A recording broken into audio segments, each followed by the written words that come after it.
নমস্কার, দ্য রিপোর্টে আপনাদের স্বাগত।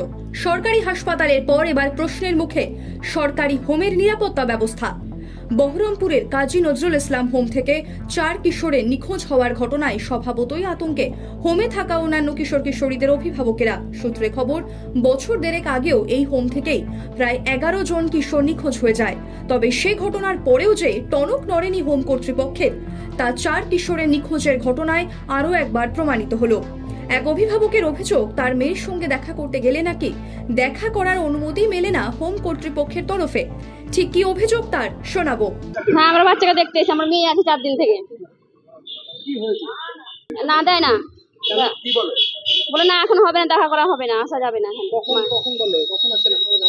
আমরা এসছি, এখনই ঢুকলাম, কালকে এসছিলাম, কালকে আমাদেরকে দেখতে দেয়নি, বলছে হবে না, এখন 7 দিন দেখা হবে না। আমরা ঢুকতে চাইছি কিন্তু ঢুকতে আমাদেরকে দেয় না।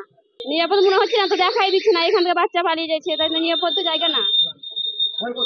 হ্যাঁ, ভয় করছি রাখতে। আমরা চাইছি যেমন বাচ্চা এখান থেকে আমাদেরকে দেখতে দেয়, আমরা নিয়ে যাবো বাড়ি। হোমে গ্রিল কেটে পালিয়ে গিয়ে থাকতে পারে ওই 4 কিশোর, এমনটাই প্রাথমিকভাবে মনে করা হচ্ছে পুলিশের তরফে। তবে 4 কিশোর গ্রিল কেটে পালিয়ে গেল আর নিরাপত্তা রক্ষীদের চোখে তা পড়ল না কেন? তবে কি পর্যাপ্ত নিরাপত্তা ব্যবস্থা ছিল না ওই হোমে? এর আগেও একই ঘটনা ঘটলেও কেন অতি সতর্ক হলো না হোম কর্তৃপক্ষ? উঠছে প্রশ্ন। বহরমপুর থেকে গণেশ সাহার রিপোর্ট, দ্য রিপোর্ট। আরও বিভিন্ন খবরের আপডেট জানতে হলে দ্য রিপোর্ট চ্যানেলটিকে সাবস্ক্রাইব করতে ভুলবেন না, কারণ আপনাদের একটা সাবস্ক্রিপশন আমাদের কাছে অত্যন্ত মূল্যবান। জয় হিন্দ।